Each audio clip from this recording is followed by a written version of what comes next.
যে এই বিচার কোনো প্রতিশোধের জন্য নয়, এটা হচ্ছে ভবিষ্যতের জন্য একটা প্রতিজ্ঞা। যে আজকে বাংলাদেশে জুলাই এবং আগস্ট বিপ্লব চলাকালীন সময় সংগঠিত মানবতা বিরোধী অপরাধের দায়ে আসামি শেখ হাসিনা, আসামি আসাদুজ্জামান খান কামাল, আসামি চৌধুরী আব্দুল্লাহ আল মামুনের বিরুদ্ধে মানবতা বিরোধী অপরাধের দায়ে অপরাধকে আমলে গ্রহণ করা হয়েছে। 5টি অভিযোগ তাদের বিরুদ্ধে আনা হয়েছে এবং 5টি অভিযোগের ভিত্তিতে অপরাধকে আমলে গ্রহণ করা হয়েছে। আমরা বিস্তারিত তথ্য প্রমাণাদি আদালতে তুলে ধরেছি, যেটা লাইভের মাধ্যমে আপনারা এবং গোটা জাতি এটা শুনেছেন। আমি সেদিকে যাচ্ছি না, আমি শুধু একটি কথা বলতে চাই যে এই বিচার কোনো প্রতিশোধের জন্য নয়, এটা হচ্ছে ভবিষ্যতের জন্য একটা প্রতিজ্ঞা এবং আগামী প্রজন্মকে নিরাপদ একটি বাংলাদেশ উপহার দেয়া। আমরা বলেছি এই বিচার হবে আবেগ শূন্য, প্রমাণ নির্ভর, তথ্য নির্ভর, নিরপেক্ষ এবং ন্যায় বিচার। সেটি এনশিওর করার জন্য আমরা দেশবাসীর এবং সংশ্লিষ্ট সকল পক্ষের সহযোগিতা কামনা করি। বিচারের মাধ্যমে একটা সমাজে শান্তি এবং স্থিতিশীলতা প্রতিষ্ঠিত হয়। আগামীর বাংলাদেশ যে অন্ধকার অতীত থেকে বেরিয়ে এসেছে এবং বাংলাদেশ যে নতুন করে পুনরুজ্জীবনের স্বপ্ন দেখছে,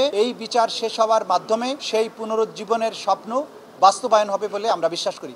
আদেশ হয়েছে 5টা অভিযোগে এই 3 জন আসামির বিরুদ্ধে অভিযোগ আমলে গ্রহণ করা হয়েছে। তাদের বিরুদ্ধে নতুন করে গ্রেপ্তারি পরোয়ানা জারি করা হয়েছে। আগামী 16ই জুন অর্থাৎ ঈদের ছুটির পরে 16ই জুন আসামিদের উপস্থিতি এবং আসামিদেরকে গ্রেপ্তার করে হাজির করার জন্য নির্দেশ দেওয়া হয়েছে।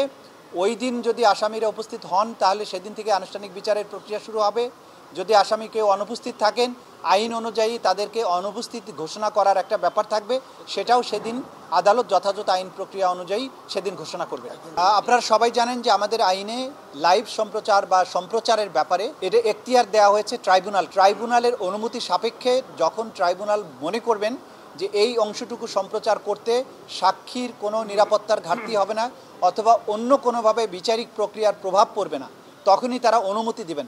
লাইভ সম্প্রচার ভবিষ্যতেও হতে পারে, তবে সেটা নির্ভর করবে আদালতের অনুমতির উপরে।